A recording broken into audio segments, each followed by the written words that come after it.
বিরল একটা এখন কবিতা একসঙ্গে জমা করা। আর যারা শোনার একজন দুজন শুনবেন অবশ্যই, আমি একটা ছোট দুটো কবিতা পড়বো।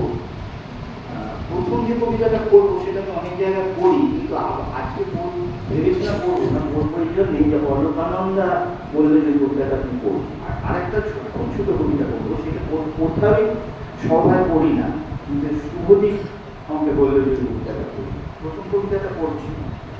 প্রথম কবিতাটার নাম হচ্ছে স্বর্গের পথ। আমরা যারা এখনো বুঝে উঠতে পারিনি 9/11 আমাদের কাছে অভিশাপ না আশীর্বাদ, খেয়ে মরা ভালো নাকি না খেয়ে, বুদ্বুদ না জলোচ্ছ্বাস, বিয়ের আগে না পরে, নাভির নিচে না ওপরে, সুনীল গাঙ্গুলি না শঙ্কু ঘোষ।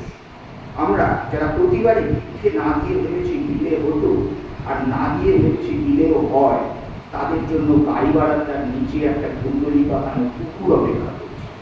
সেই আমাদের স্বর্গের পথ দেখা, যদিও আমরা এখনো বুঝে উঠতে পারিনি কোন দিকে যাব।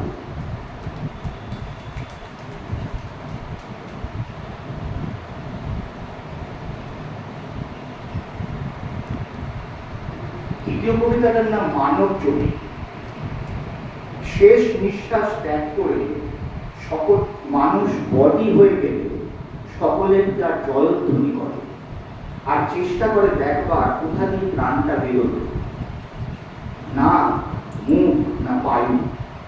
কে যে কোন দিকে তাকায় ঠিক বোঝা যায় না, তবে একথা ঠিক, মানুষ জন্মালে কেউই মুখের দিকে তাকায় না, প্রথমেই তাকায় জননাঙ্গের দিকে।